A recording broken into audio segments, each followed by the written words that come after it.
President and CEO, Dan Lyons, Senior Vice President. The format, as usual, we will start with some opening remarks from Brad, and unfortunately, many of the impacts are still with us today. But as a company, we have been able to demonstrate our ability to adapt quickly.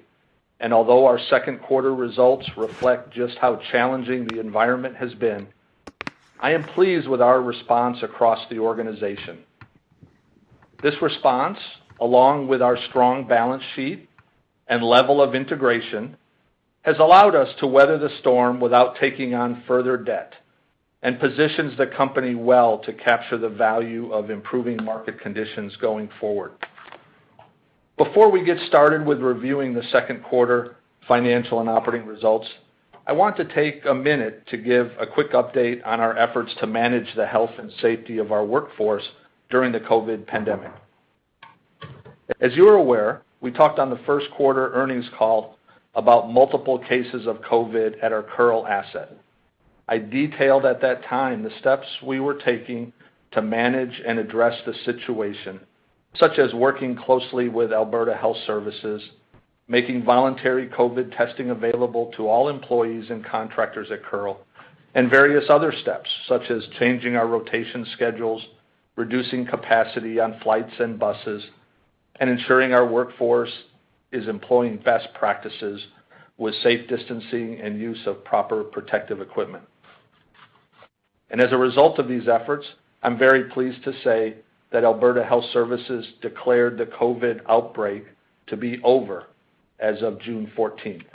In fact, we have not had any new on-site cases related to the Kearl workforce since May 18th, which is very positive.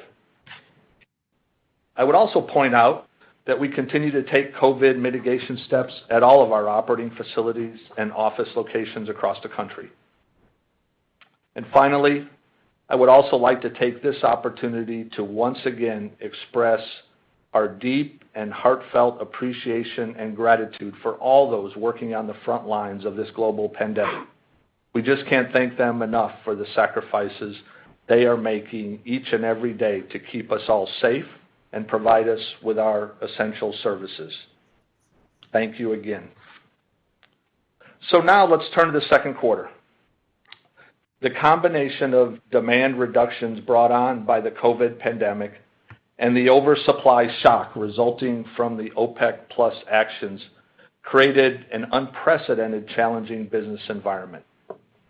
As a company, though, we have remained focused on maintaining the health and safety of our workforce, ensuring the strength of our balance sheet, and preserving optionality for the future. Significantly lower global demand had a material impact on crude oil and product prices, which in turn negatively impacted our reported financial results. Early in the quarter, we communicated a number of steps we were taking to reduce spending and modify our business plans to adapt to these challenges, including capital and expense reductions, revisions to our turnaround plans, and suspension of our share buybacks. Each of these steps was necessary and prudent, and I'm pleased to say the entire organization has worked very hard and made excellent progress towards delivering on these commitments. With respect to our optimized turnaround plans, I'll provide more details when I speak at the asset level. However, let me just summarize by saying these revised plans, as well as other efficiency steps we have taken, resulted in our second quarter production and manufacturing expenses being over $300 million or 19% lower than in the first quarter, which puts us year to date over $450 million or 14% below 2019 year to date expenses. These reductions are being delivered across the entire organization. And while some are related to deferral of work, such as some of our revised turnaround plans, over 50% of these savings are structural in nature and will fundamentally reduce our unit costs and break-evens going forward. And consistent with our long driving history of of driving increased value in the business, we will continue to focus on identifying further efficiencies. In addition, our capital expenditures in the second quarter were down $222 million or 52% versus the same period last year. This reduction is being achieved in large part through adjusted pacing of project execution, which in the COVID environment helps enable us to ensure the health and safety of our workforce.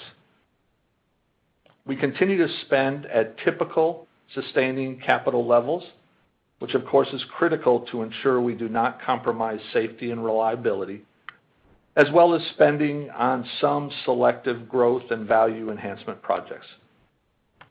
So between the operating cost reductions and the CapEx efficiencies we have delivered so far, we are well on our way to delivering the combined $1 billion in expenditure reductions we committed to at the end of March. Now moving to operations, while production and refining volumes were down versus the first quarter, this was not only driven by external demand factors, but also by the conscious decisions we made to accelerate and extend planned turnarounds. These adjustments were made to better align volumes with the demand challenges we saw in the market and to protect the health and safety of our workforce. I'm very proud that the organization was able to complete the significant planned turnaround activities both safely and cost effectively. And with much of this activity completed now, we are well positioned to capitalize on the strengthening market factors and are looking forward to the ongoing recovery. I'd like to also point out that once again, Kearl delivered very positive results relative to our revised guidance. The new crushers continue to support our goals of higher reliability and lower unit operating costs at Kearl. While we reported a loss of $526 million in the quarter, it's important to note that this was in large part driven by challenging upstream price realizations and significantly reduced downstream refinery throughput and product pricing due to weak demand, factors that we have little control over. However, we did take actions to mitigate these impacts, and in the areas we do control, we delivered strong results, and I'll highlight these in greater detail. I would also note that our earnings increased month over month as the quarter progressed. Cash used in operations in the quarter was $816 million, including a working capital headwind of $170 million. Our cash on hand and cash conservation efforts supported capital expenditures of $207 million and a return to shareholders of $162 million by way of our second quarter dividend payment. This was accomplished without increasing our debt position. So let me say that again, without increasing our debt position. My guess is you have not heard that very often this quarter.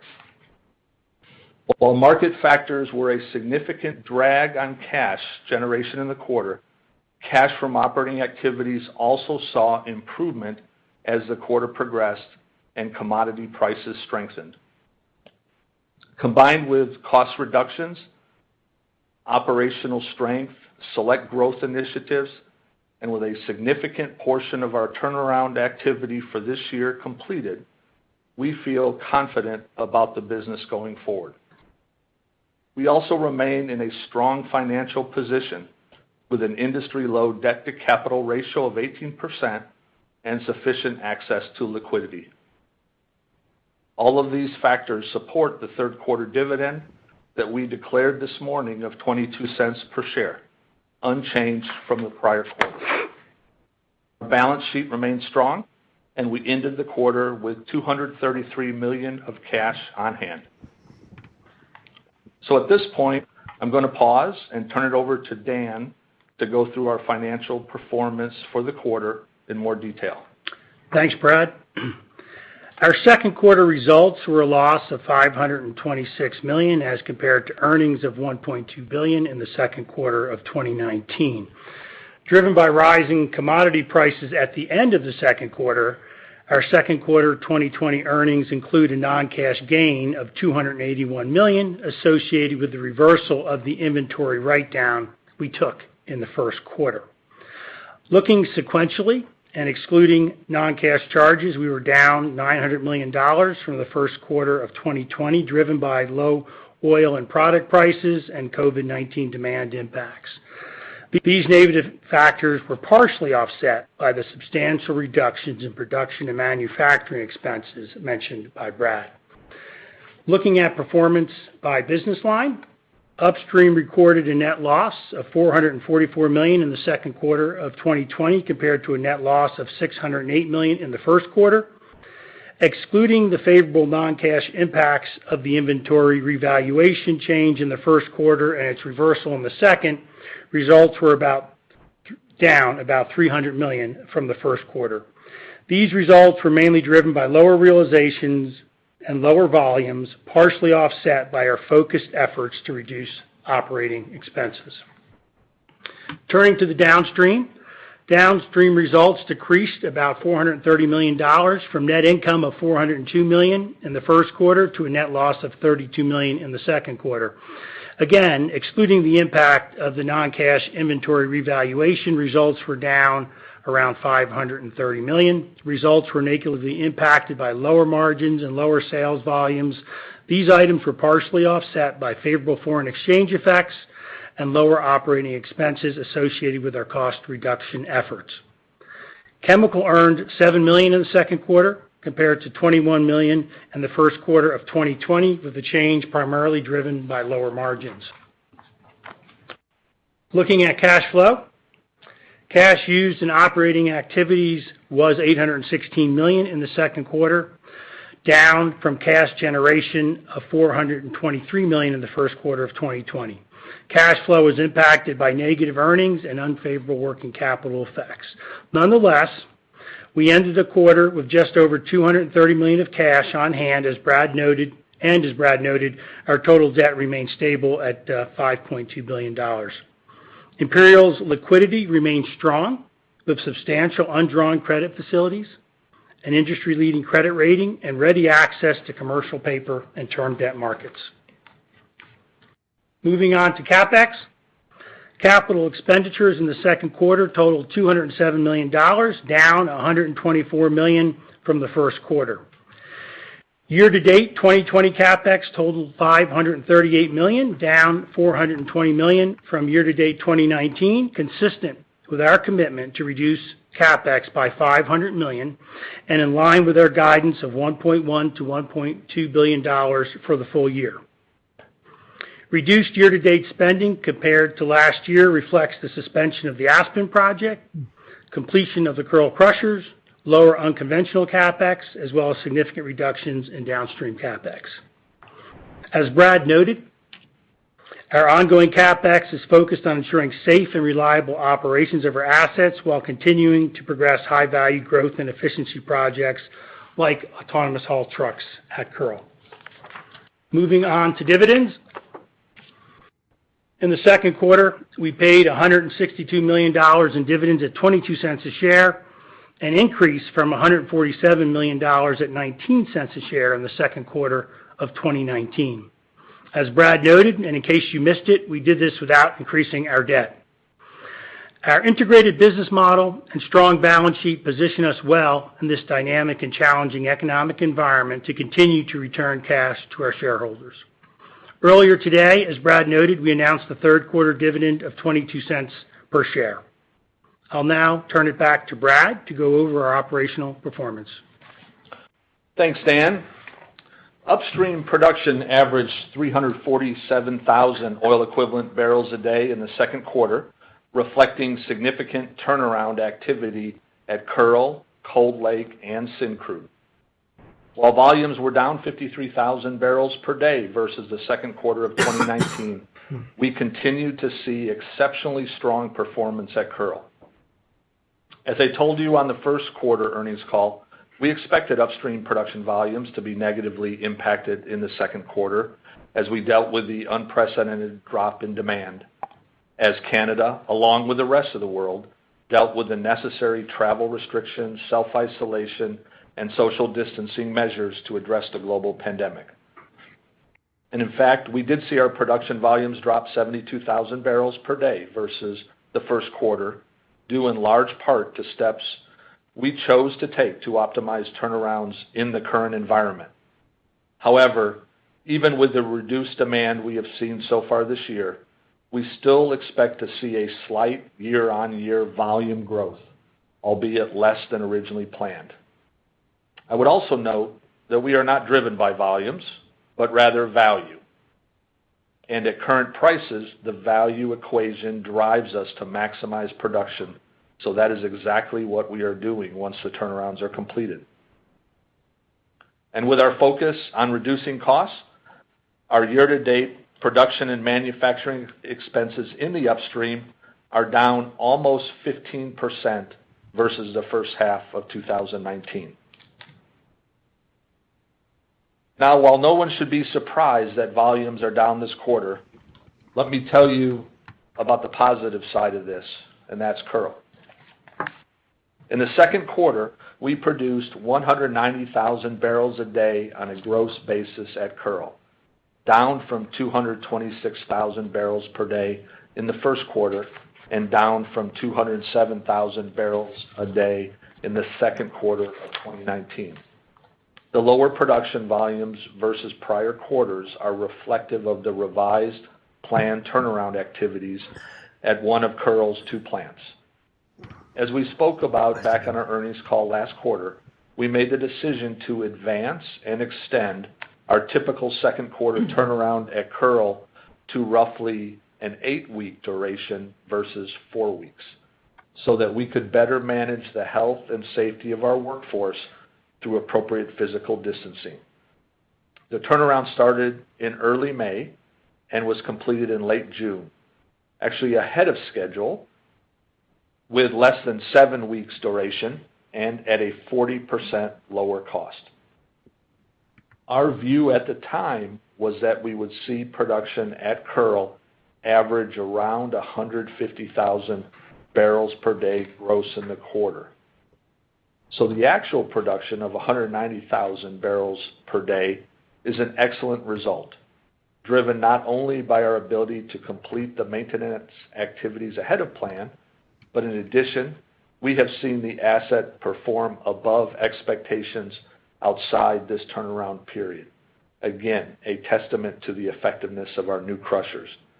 In fact, despite the significant extension of our planned turnaround, Kearl was still able to deliver a first half production record, the highest first half volumes for any year in Kearl's history. And since the train was restarted, and up to the point where we commenced the turnaround of the second train, which I'll comment on in a minute, Kearl averaged nearly 300,000 barrels per day gross production over a period of more than 2 weeks, which is a strong indication of its capability. Given the success of our revised second quarter turnaround activities, both in terms of managing health and safety and in completing the same scope of work at a significantly reduced cost, we decided to move up our annual turnaround of the second plant at Kearl. This effort is normally conducted in the late third quarter to early fourth quarter time frame. But instead, we have now commenced this work as of July 11th and expect it to be completed in late August. This will leave us well positioned to take advantage of the ongoing economic recovery. And again, the current pricing environment supports maximum production at Kearl once the turnaround is completed. The other thing I would note is that although we had committed to an annual gross production rate at Kearl of 240,000 barrels per day for this year, the decisions driven by the market environment to extend both of our annual turnarounds suggest now that our annual production will be slightly lower, closer to 220,000 barrels per day on an annual average, but still reflecting year-on-year growth. I would like to underscore, however, that this revised production level is not in any way reflective of operational limitations. As I have pointed out, the asset continues to outperform expectations when the environment supports running at maximum rates. In fact, this strong volumes performance is what has resulted in such a small revision to our initial annual guidance, despite the extended duration of the turnarounds. We've seen significant operating expense reductions at Kearl, with production and manufacturing expenses for the first half of this year down over 20% versus the first half of 2019, which reflects a unit cost reduction of close to 30% and exceeds our $4 per barrel reduction target for this year. This is in large part due to both the performance of the new crushers and to the way in which we executed the turnaround. By extending the duration, the turnaround staffing levels were more than 65% lower than typical, and we were able to extensively leverage Imperial employees for much of the work. In addition, we continued to invest in projects that will deliver further value, such as the fleet conversion to automated haul trucks. Altogether, this reflects material progress towards our U.S. $20 per barrel unit operating cost commitment.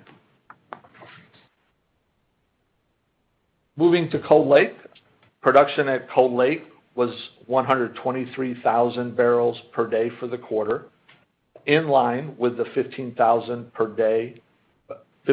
barrels per day impact we communicated on the first quarter call related to the planned turnaround work at our Mohican plant, which was an almost 5-week effort and is now complete. Year-to-date production and manufacturing expenses at Cold Lake are also down. In fact, nearly 10% down as a result of the cost efficiencies we have been focusing on with that asset. And as we look at the rest of the year for Cold Lake, we expect full-year production volumes to be around 135,000 barrels per day, which is slightly behind our original plan of 140,000 barrels per day. The difference is driven mainly by steam management challenges we are currently experiencing at Nabier. We are also continuing to progress our future growth investment in Grand Rapids, where we will be deploying our SA-SAGD technology to grow volumes at reduced costs and lower greenhouse gas emissions intensity. We've had to slow the pace of development due to COVID considerations with execution, but continue to progress it as a high-priority growth opportunity.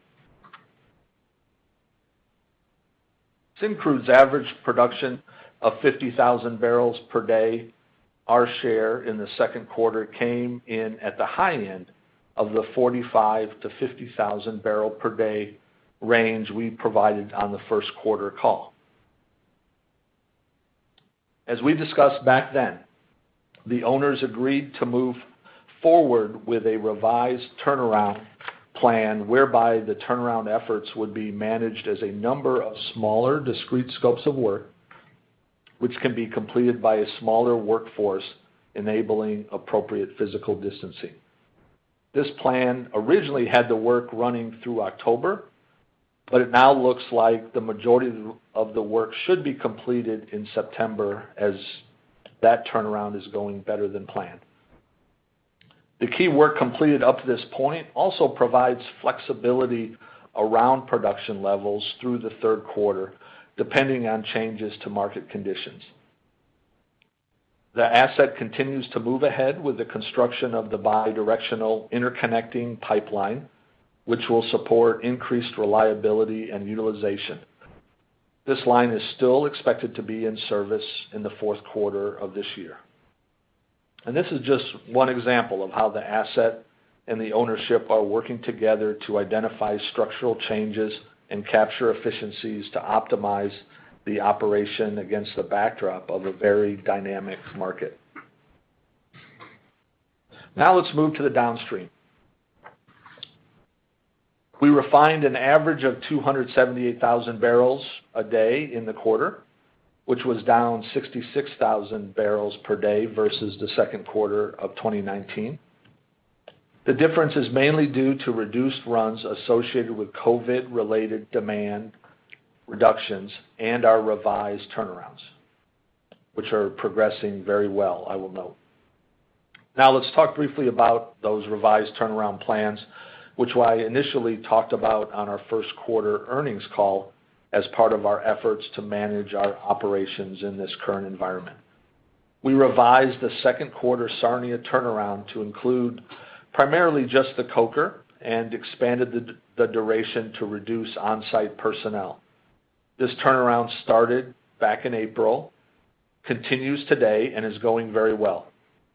We're proud to say that based on progress to date, we expect to complete the turnaround 13% below plan on a cost basis and have kept all of the workforce safe and healthy with our COVID protocols. The work will be completed in mid-August as per our current plan. And similar to the work at Kearl, the changes here contributed to our reduced expenses in the quarter. We also had a turnaround plan for our Strathcona refinery that was originally expected to start late in the third quarter. In this case, we accelerated the shutdown work into the second quarter, but with significantly reduced scope. And that work has now also been completed. Our cogen project at Strathcona is nearly complete and is expected to be online by the end of August. The cogen will deliver operating cost reductions as well as environmental benefits. And these are just a couple of examples of various efforts executed in our downstream business that cumulatively are expected to contribute over $200 million towards the company's 2020 cost reduction efforts. I'm extremely happy to have much of this essential work behind us this year, leaving us well positioned to respond to improving product demands. It's really a testament to the agility of the organization to respond to rapidly changing demand and price signals, especially recognizing that these turnarounds are multiple years in the planning and we adjusted them in a matter of weeks. I want to emphasize that all business critical work will be completed as planned to ensure optimum operation once things return to normal. None of the work deferred will impact the safe and reliable operations of these assets. As for how the rest of the year looks, while we are seeing demands for refined products recovering, given the uncertainty in the marketplace, we are not offering updated guidance at this time. We will continue to adjust and adapt as demand and market conditions change. However, with most of our downstream maintenance behind us, we are very well positioned to respond consistent with the recovery in market demand. As with the upstream, our downstream organization has been focused on cost reduction, and our year-to-date operating expenses are down over 12% versus the first half of 2019. On the sales side, petroleum product sales were 357,000 barrels per day in the second quarter, down from 477,000 barrels per day in the second quarter of 2019. Consistent with refining throughput, the demand impacts due to COVID have resulted in volumes that are significantly lower than we would typically expect to see in the quarter. But now a bit more comments on demands for the various products we make and sell.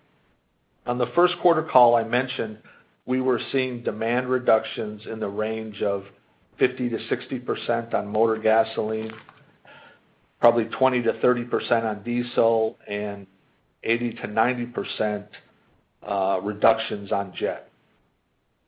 Through the second quarter, industry demands did start to recover as various jurisdictions around the country moved towards reopening. While current demands vary depending on a number of factors, including geography, I have seen industry numbers that indicate demands for motor gasoline are approaching 90% of typical. Diesel is in the 85 to 95% range. Jet demand has seen some minor improvement, but still sits at only around 30 to 35% of normal, so clearly the most challenged from a recovery standpoint. We saw petroleum product sales increase each consecutive month in the quarter, reflective of the ongoing recovery in the economy.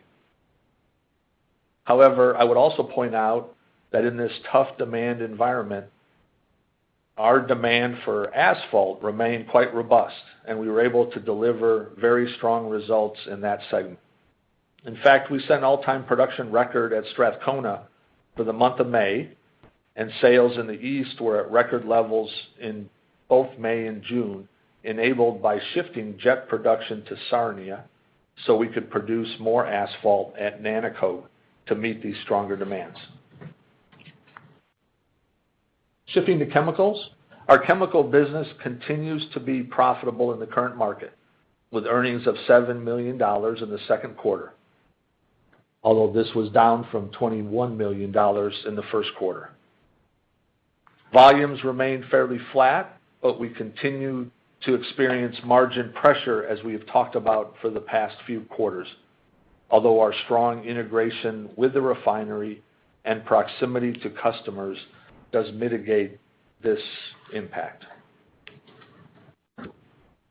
Just before we wrap up, I'd like to also highlight that the Canadian Centre for Diversity and Inclusion, CCDI, has awarded Imperial its Employer Initiative of the Year award for Western Canada as a result of our benefits-focused Indigenous business performance in the Athabasca program. We are very, very proud of our relationships with the Indigenous communities, especially near our operations. And in this particular instance, it all started quite a few years ago with the realization that Indigenous communities near our Curl operation were facing challenges funding a variety of necessities, including housing, power generation, community infrastructure, training, and education. Imperial came up with a novel approach to contracts and partnerships that has benefited all parties. We started providing in-depth support for business development of Indigenous suppliers that helps these companies grow and learn to compete in the marketplace. This priority focus on growth in our partnerships with Indigenous businesses and communities is happening near many of our operations, and we are pleased to be recognized for this as one example of our commitment to ESG.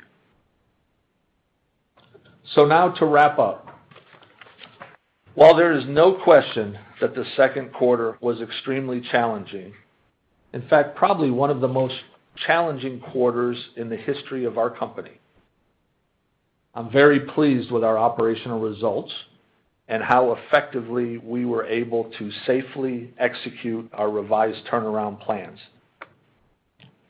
Our turnaround work was completed in a way that not only resulted in significant cost savings, but also at a time when the financial impact of the lower production was minimized due to the low price and demand environment. Now that we are seeing some recovery on the demand side, having most of this key turnaround activity behind us positions us well to take advantage of further recovery. Our progress towards delivering the key operating expense and capital reductions is another highlight.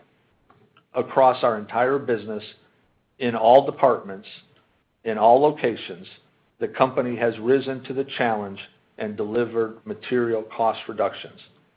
The savings we delivered in the second quarter should provide everyone with confidence that we will deliver on the annual commitments we are making.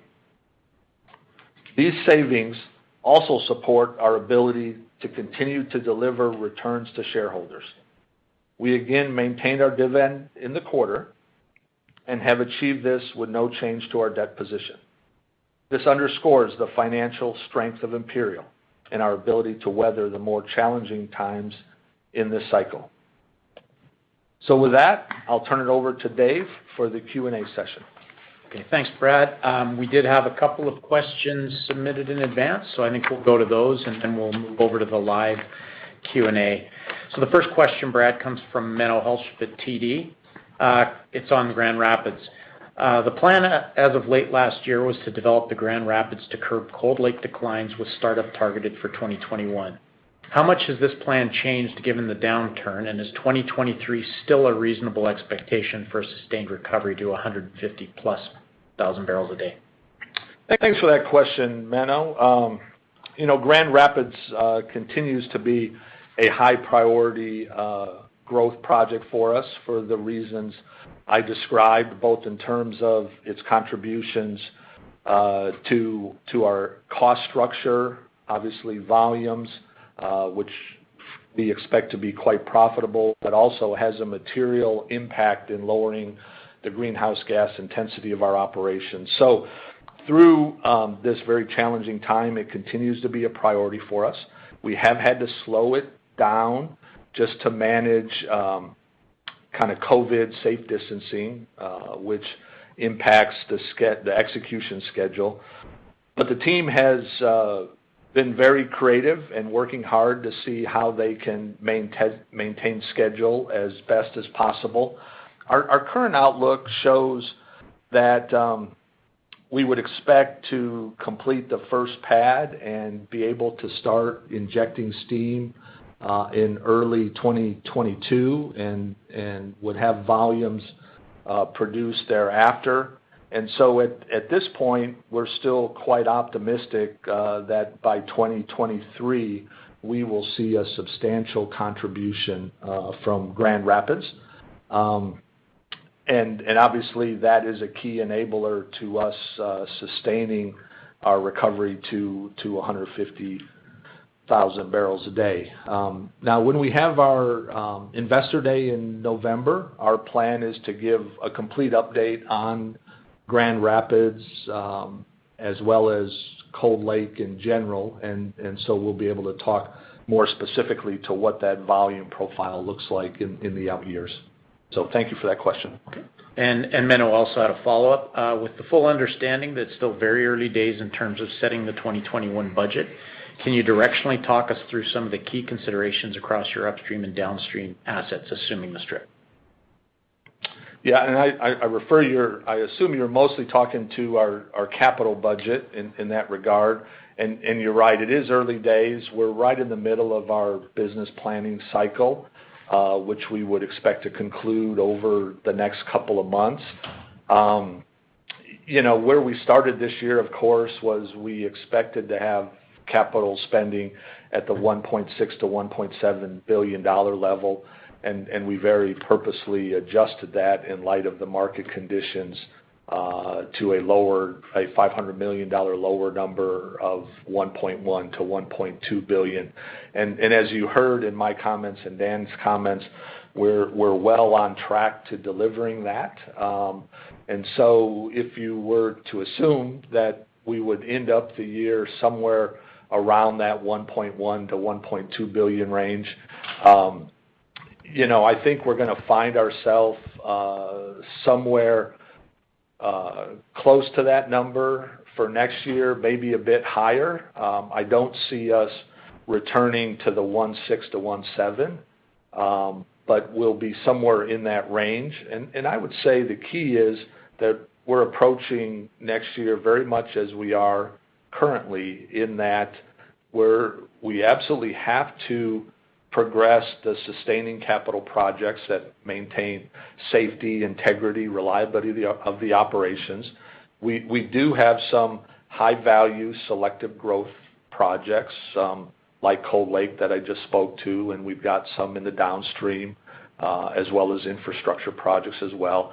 And so we want to progress those as timely as we can. A big question right now is, what will the COVID situation look like as we finish up this year and move into next year? And so because of that, we're going to maintain flexibility with our plans. just as we did this year. And so again, in November at Investor Day, we'll paint maybe a more clear picture of exactly what that updated guidance is for next year. But as I said, it's going to be somewhere in the range between where we end up this year versus where we expected to start this year. Okay, the next question comes from Prashant Rao at Citi.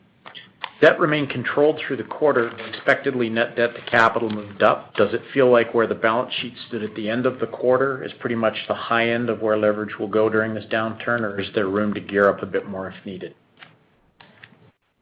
Well, I might turn that over to Dan and let Dan talk a little bit about where we are with debt to capital and our views there. Sure. Clearly we have plenty of ability to lever up if that is what's needed. We have, quite a bit of undrawn committed facilities. We have ready access with our credit rating, commercial paper, and term debt markets, as I said. Now, the question is, will we need to do that? And that's going to depend on market conditions. I think we're optimistic with market conditions and pricing as it improved pretty dramatically from a really kind of horrific April to June being a much better month for the industry. With those kind of continued improvements, we're optimistic we won't have to increase debt. But obviously, if we do, we have the capability, and we'll do that as needed.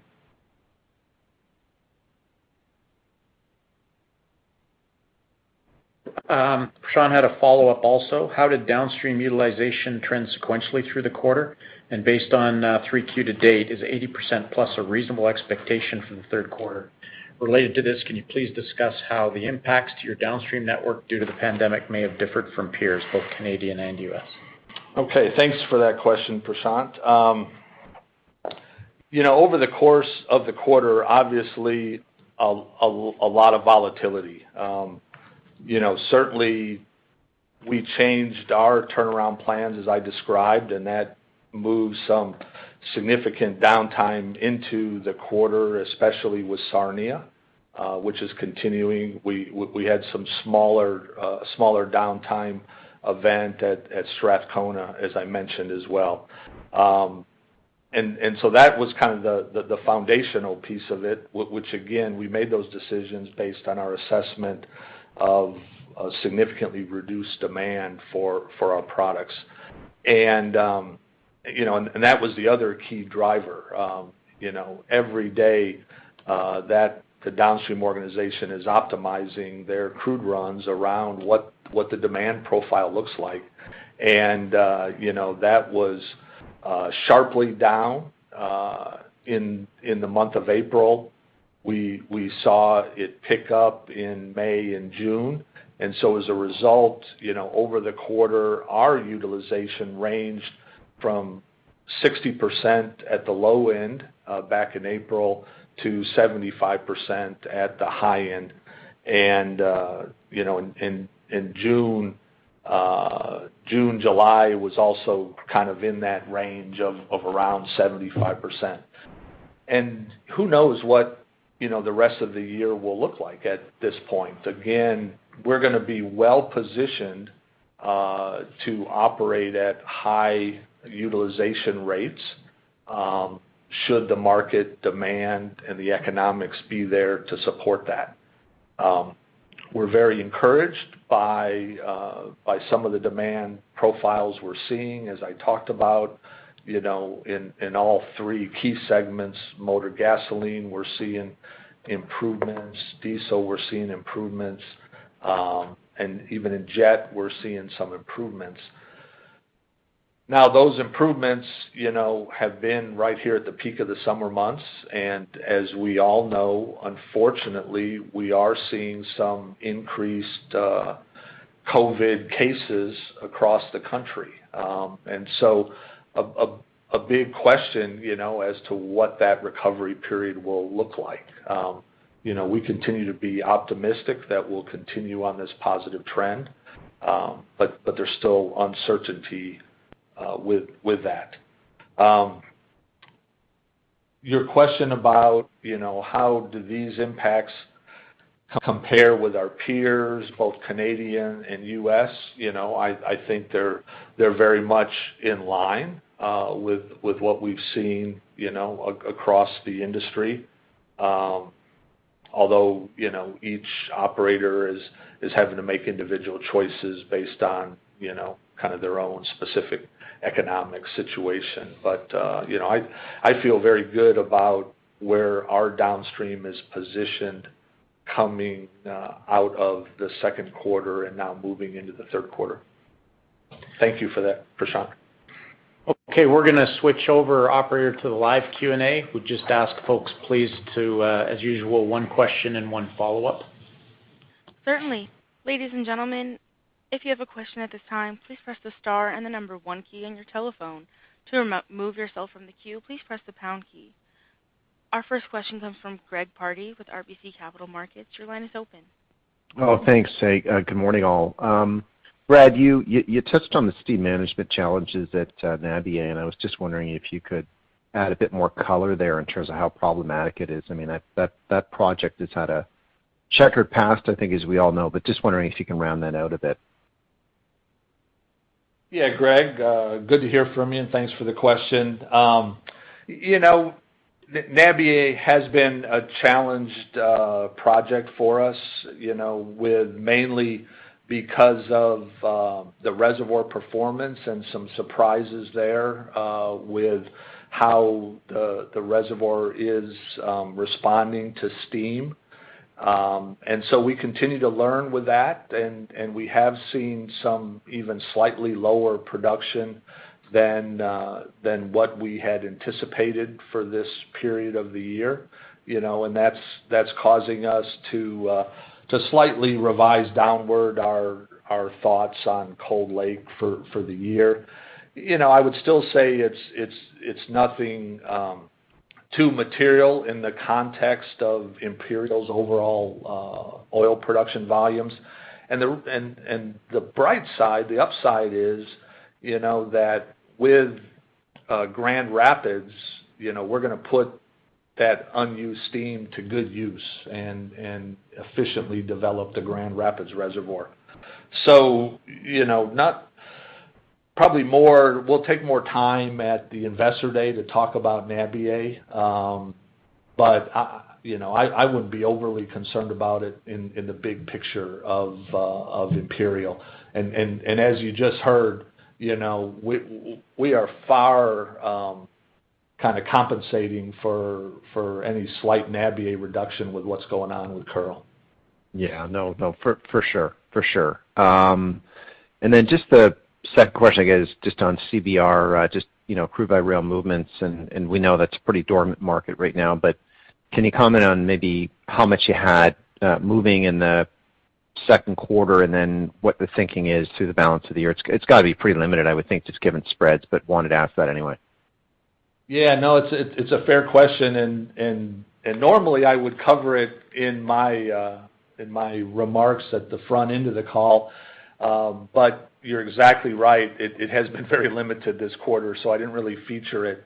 But in direct answer to your question, over the quarter, we moved on average about 15,000 barrels per day, but that was all third-party volumes. So for Imperial volumes, we did not move any on rail over the quarter.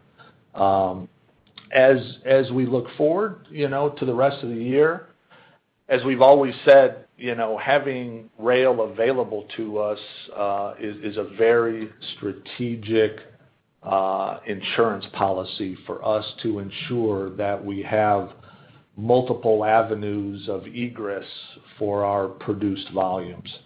And so, as production continues to pick up over the course of the year, it's very possible that rail will come back into the mix, especially depending on the arbitrage for movements between here and the Gulf Coast. So, it is possible that it will pick up at the end of the year. But, as we sit here today, it has very limited utility. And in fact, I think even Genscape shows that, over the entire industry, it's probably 45,000 barrels a day is all that's moving on rail right now.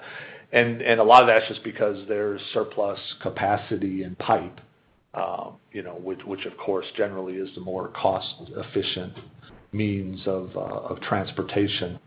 But again, we're starting to get signals that some of that surplus capacity is about to get consumed, as we move well into the third quarter. So again, that may come back into question. Right. Understood. Thanks very much. Thanks, Greg. Thank you. And our next question comes from Benny Wong with Morgan Stanley. Your line is open. Hi, good morning. Thanks for taking my question. Brad, appreciate your thoughts around egress and differentials there. I guess just taking it one step further, obviously we've seen some headlines around Line 5 and DAPL. I guess I just wanted to get your perspective.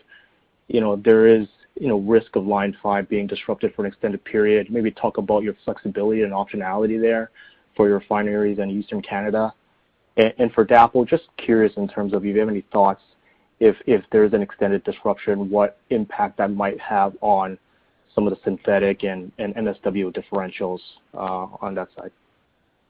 Yeah, thanks for your question, Benny. In terms of Line 5, we saw a very short-term disruption last month, I guess, as a result of at the time some concerns about that line, but fairly quickly Enbridge was able to work with the regulator and convince them that it was that the integrity was sound and it was appropriate to put it back in service, and they got support for that, and that's where we are today.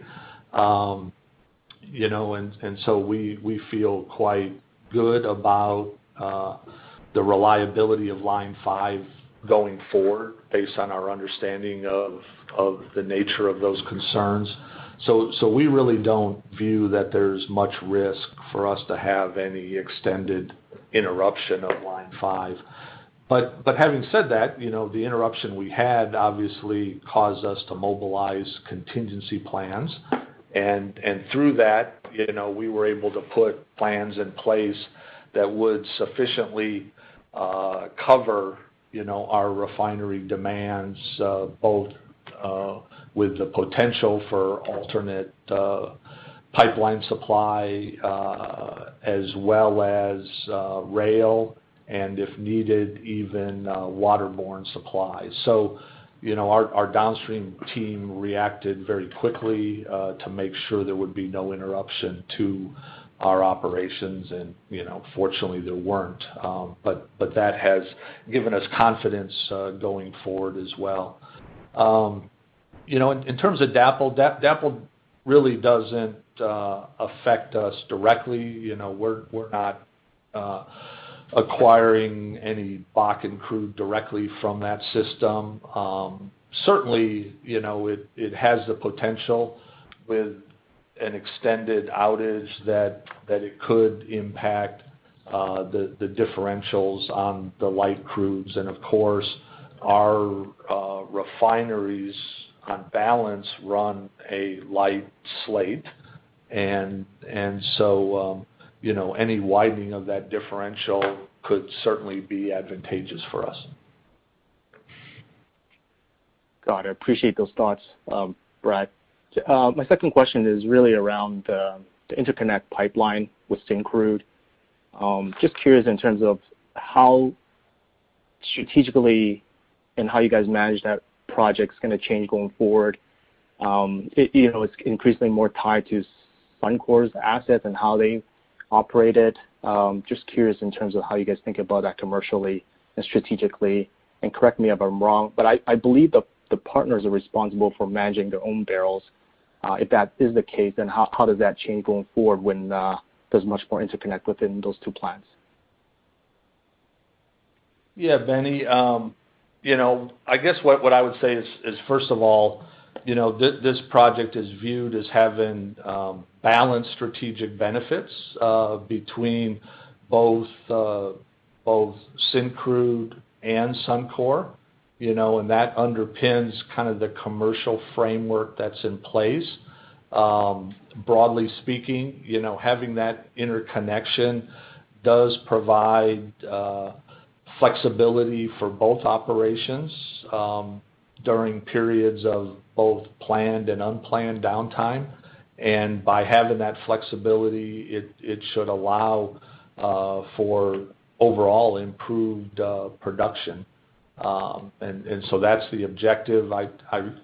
It's not appropriate for me to get into the commercial terms of that, but needless to say, the partners are all actively engaged in how those decisions are made, how the pipeline is operated, how the value is shared, to make sure it's all fair and appropriate.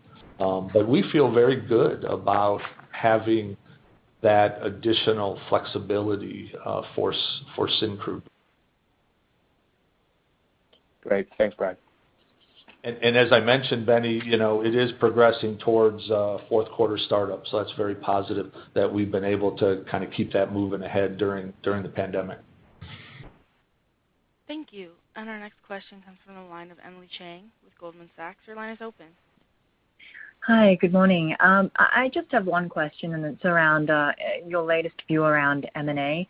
I guess the question is now that we have seen a couple of instances in the market, it seems like modest premiums are perhaps more amenable by potential targets. What are the hurdles that you think about, if at all, when you think about inorganic transactions?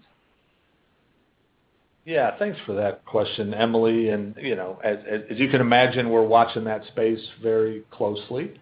M&A is something that we do look at, we do consider as we think about, what are prudent investment choices and growth choices for the long term.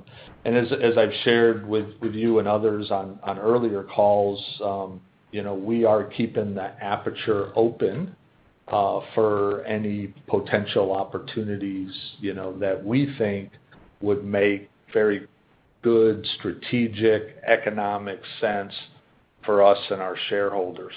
The market continues to be, I think, a bit volatile when it comes to M&A. I won't really speak to the two key transactions that were announced in the last month, other than to say, clearly there was a very unique fit, between the purchaser and the seller, and that's what allowed those transactions to go forward. But I would still say on balance, there is probably a pretty wide, if you will, bid-ask spread between sellers and buyers that is driven by, different views of the price market. Now, we have seen a little bit more stability in the month of June and now into July with crude prices, so maybe that does create some space for alignment